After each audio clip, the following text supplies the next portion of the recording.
Hello everyone, and welcome back to the channel. We're so glad you're here to relax and listen to another one of our stories.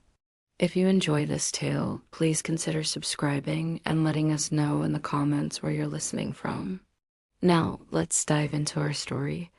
From doorstep to deep woods, the tale of a stray cat. The night air hung heavy and damp, a chilling embrace that seeped into the very bones of the small, emaciated creature huddled on the worn doorstep. It was a cat, though barely recognizable as such, its fur matted with grime and rain, its ribs starkly visible beneath a thin, stretched hide. Its eyes, once probably of vibrant emerald, were now dull and wide with an ancient fear, reflecting the flickering gaslight from inside the cottage it had stumbled upon. Each gust of wind felt like a personal assault, whipping its fragile frame and making it shiver uncontrollably. Hunger gnawed at its belly, a constant sharp ache that had become its unwelcome companion for what felt like an eternity. For days, perhaps weeks, it had wandered, a phantom of the urban landscape, scrounging for scraps, dodging cruel kicks and indifferent gazes. The city, a concrete jungle of indifference, had offered nothing but hardship. But tonight, a faint, almost imperceptible scent of warmth and something vaguely akin to safety had drawn it to this secluded cottage, nestled at the very edge of an old, whispering forest. The cottage itself was small and unassuming, with ivy clinging stubbornly to its stone walls and a smoke curl gracefully rising from its chimney. It exuded an aura of quiet solitude, a stark contrast to the relentless clamor of the world the cat had known. The doorstep, though rough and splintered, offered a momentary respite from the cold, damp earth. The cat, driven by instinct and a desperate need for shelter, had curled into the tightest ball it could manage, hoping its small size would render it invisible to any potential threats.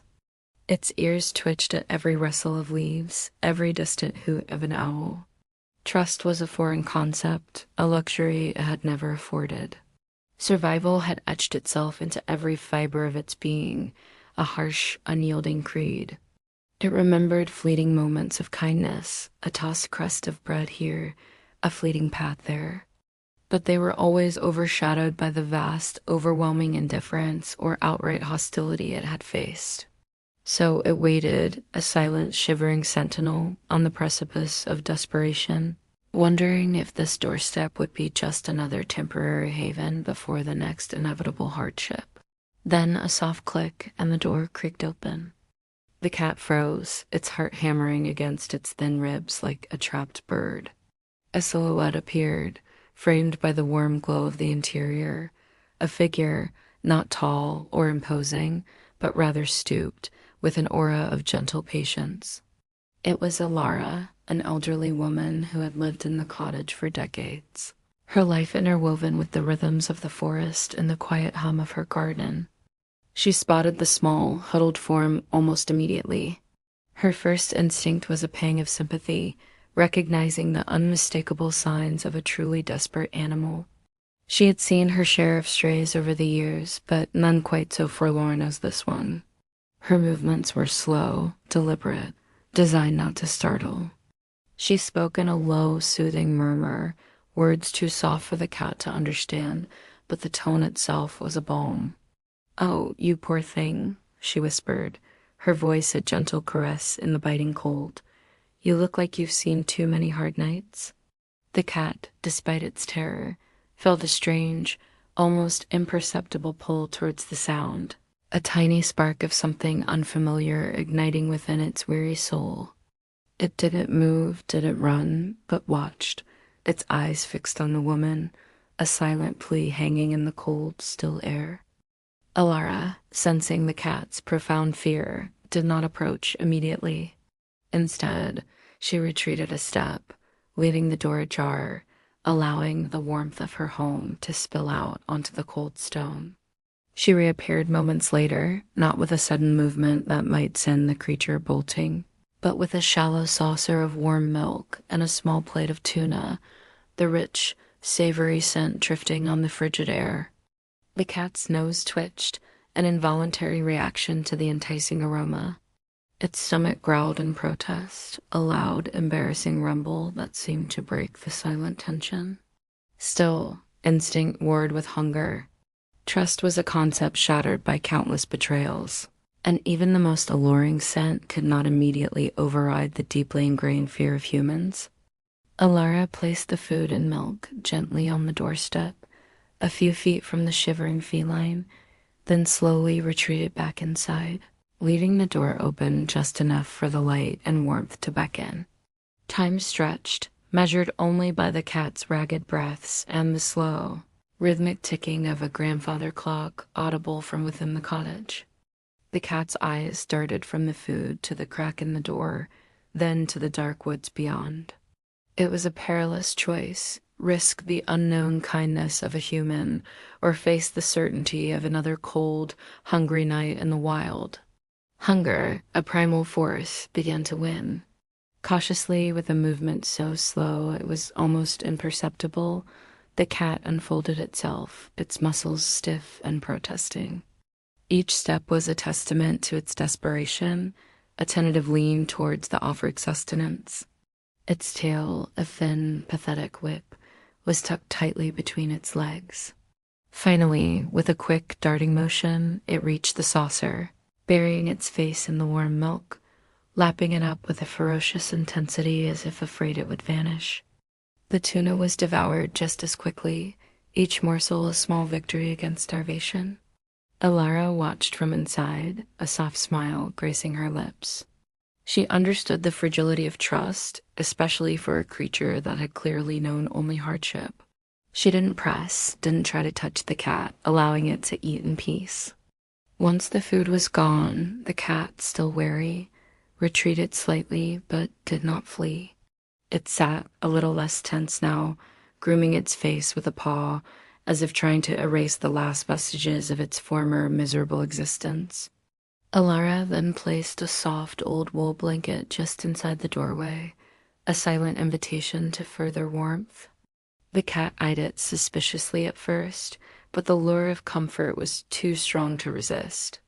Slowly, hesitantly, it crept across the threshold, its paws patting softly on the wooden floor.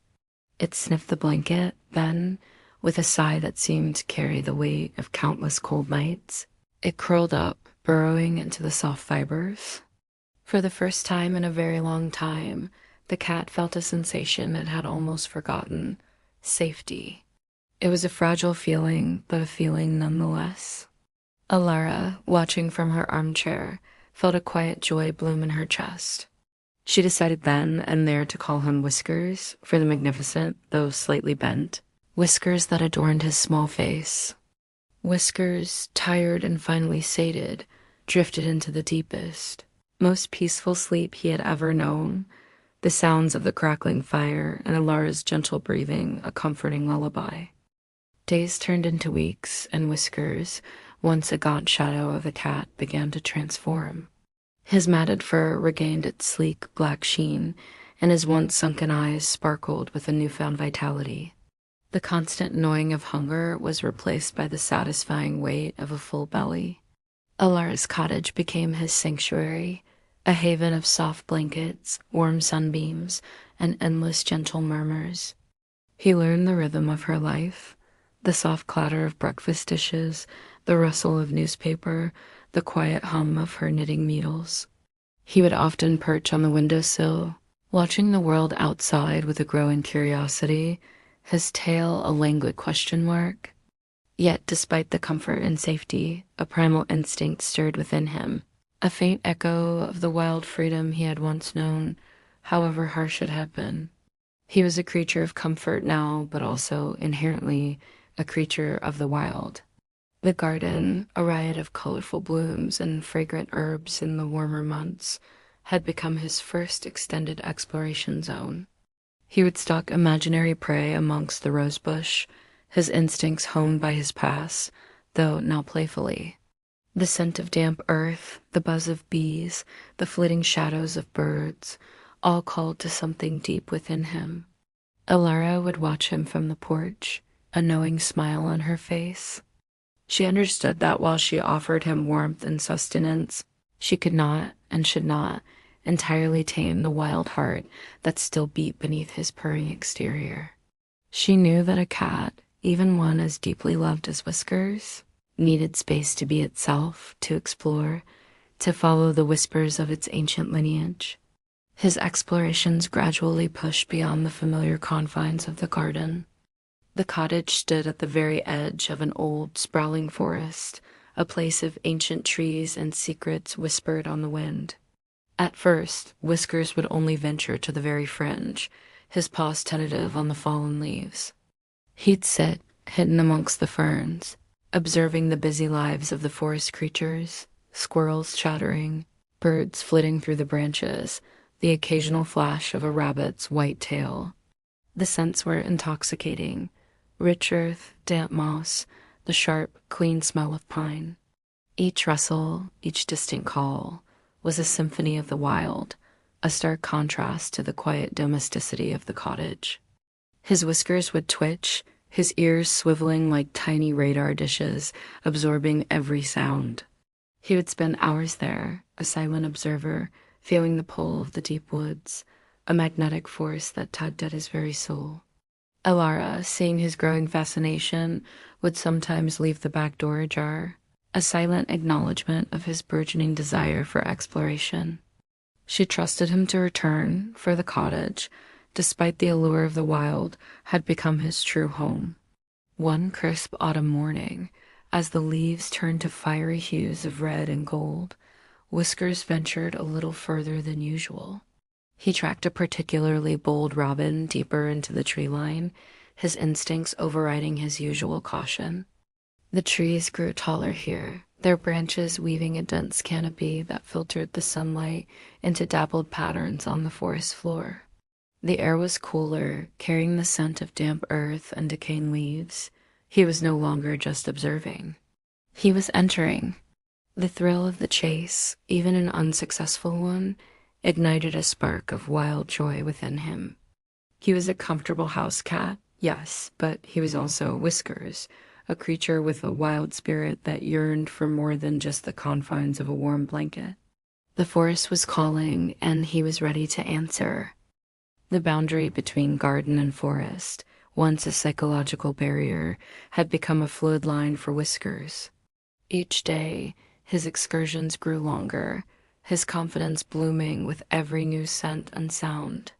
The forest, a labyrinth of towering trees and intricate undergrowth, unfolded before him like a vast living tapestry. He learned its secret paths, the worn deer trails that wound through dense thickets, the sun-dappled clearings where wildflowers bloomed even in the cooler months. His senses sharpened to an exquisite degree: the faint rustle of a mouse in the fallen mouse, the distinct call of a distant hawk, the subtle shift in air currents that hinted at approaching rain. He was no longer just a visitor. He was an inhabitant, albeit a temporary one. One afternoon, driven by an insatiable curiosity, Whiskers ventured deeper than ever before. The familiar sounds of the cottage faded, replaced by the symphony of the untouched wilderness. He followed the shimmering path of a small stream, its waters gurgling over smooth stones, leading him further into the emerald heart of the woods. The trees here were ancient, their gnarled branches reaching towards the sky like arthritic fingers, their roots a tangled web across the forest floor. Sunlight struggled to penetrate the dense canopy, creating an ethereal twilight atmosphere even in the middle of the day. He felt a thrill of pure, unadulterated freedom, a sensation far removed from the safe confines of Alara's hearth. His explorations were not without their challenges. He encountered larger creatures, the inhabitants of this wild domain. A sudden, terrifying snort from a wild boar made him scramble up the nearest tree, clinging to the rough bark, his heart pounding like a drum. He watched, wide-eyed and terrified, as the massive creature rooted around in the undergrowth before lumbering off, seemingly unaware of his presence. Another time, he came face to face with a sleek, russet fox, its intelligent eyes narrowing as it assessed him. They stood for a long moment, a silent standoff between two predators before the fox, with a flick of its bushy tail, melted back into the shadows.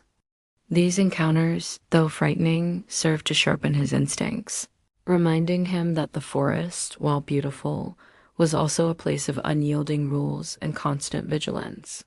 He learned to hunt for himself again, not out of desperate hunger as before, but out of an innate drive. He stalked voles and field mice with the silent precision of a seasoned hunter, his movements fluid and deadly. He discovered the joy of drinking from a cool, clear stream, the taste far superior to any water bowl. He found sheltered nooks beneath sprawling roots, perfect for a midday nap, feeling the earth's cool embrace beneath him. Yet, even amidst this growing mastery of his wild environment, a part of him still remembered the gentle hand, the soft voice, the unwavering warmth of the cottage.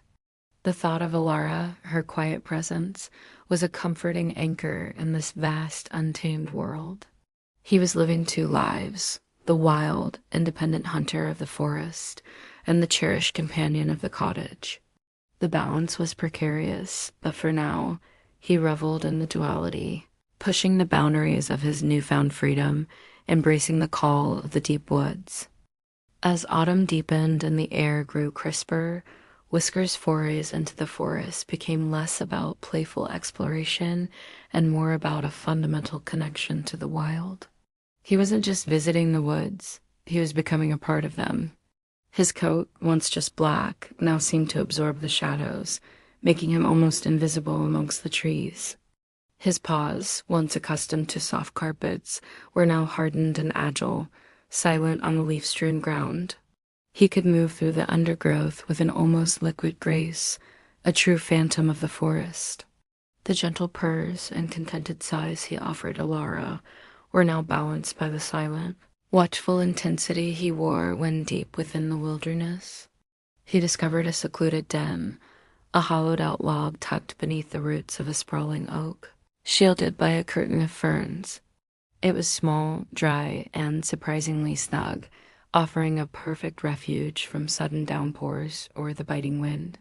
He began to spend nights there, listening to the hoot of owls and the rustle of nocturnal creatures, feeling the raw pulse of the forest around him.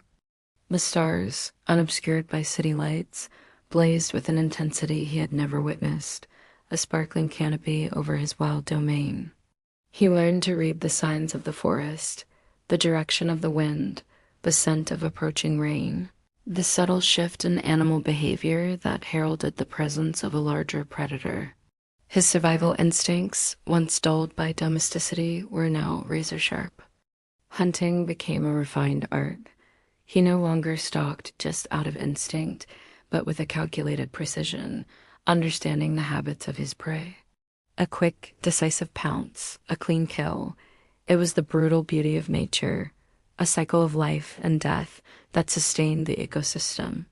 He learned to identify edible berries and safe water sources, though his primary diet remained small game. There were moments of sheer exhilaration, like chasing a squirrel up a towering pine or scaling a rocky outcrop to survey his surroundings, feeling the wind whip through his whiskers. He was truly self-reliant, a testament to the enduring wildness that lay dormant in even the most domesticated of creatures. Yet, even amidst this flourishing independence, the memory of the cottage, of Alara's quiet kindness, remained a persistent, comforting presence. He would often find himself drawn back to the edge of the woods, gazing at the distant glow of her windows. The contrast was stark, the raw, untamed freedom of the forest against the soft, unwavering warmth of a loving home. He was no longer the desperate, shivering stray. He was Whiskers, a creature of two worlds. The choice of where to spend his time was now his own, a privilege he hadn't known existed. He could choose the thrill of the hunt under a moonlit sky or the gentle caress of Alara's hand by a crackling fire.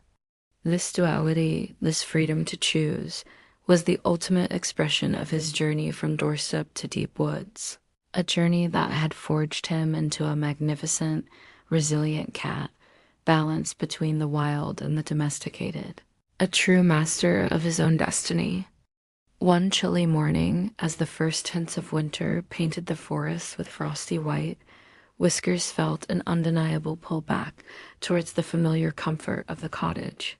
He had spent several days and nights deep within the woods, fully embracing his wild side, but the unique warmth of Alara's home, the specific scent of her presence, called to him. It wasn't a retreat born of weakness, but a conscious decision, a balancing act between the two halves of his existence. He was no longer a stray seeking refuge, but a confident being choosing where to rest, where to be nourished both physically and emotionally.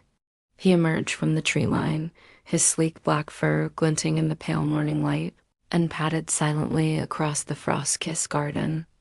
The cottage, with its wisps of smoke curling from the chimney, looked more inviting than ever. Alara, ever attuned to the rhythms of her small world, spotted him almost immediately. A soft gasp of relief escaped her lips, followed by a wide, gentle smile. She had worried, as always, when he stayed away for too long, but she had also learned to trust his innate wisdom, his deep connection to the wild. She simply opened the door wider, a silent invitation, no questions asked, no demands made. Whiskers strode in with a newfound confidence, his tail held high, a stark contrast to the cowering creature that had once huddled on her doorstep. He rubbed against her legs, a deep, rumbling purr vibrating through his chest, a sound of profound contentment and affection. Alara knelt, stroking his head, feeling the strength and resilience in his lean body. He was still her Whiskers, but he was also something more, a wild spirit, untamed yet choosing to share his life with her. He ate his breakfast with a healthy appetite, then settled into his favorite sunbeam by the window, half dozing, half watching the squirrels chatter in the oak tree outside. His life settled into a comfortable rhythm, a perfect blend of domestication and wild freedom. Some days he would spend entirely indoors, curled by the fire, soaking up Alara's quiet companionship. Other days, especially when the weather was fair, he would disappear into the forest. Sometimes for hours, sometimes for a full day or night, returning with mud on his paws and the scent of pine needles in his fur. He would bring her small, proud offerings, a perfectly plucked feather, a smooth, interesting stone, tokens of his adventures, which Alara would cherish. He was a living bridge between two worlds, the secure, loving home and the untamed, ancient wilderness. And so Whiskers, the stray cat who had once known only hardship and fear, found his true self. He was a testament to resilience, to the power of kindness, and to the enduring call of the wild that resides within every living being. His journey from a desperate doorstep to the deep, embracing woods and back again, was not a simple linear path, but a circular dance, a constant flow between comfort and adventure, between belonging and boundless freedom. He was truly a master of both worlds, a contented soul living a life of perfect balance, forever a testament to the tale of a stray cat who found his way home in every sense of the word.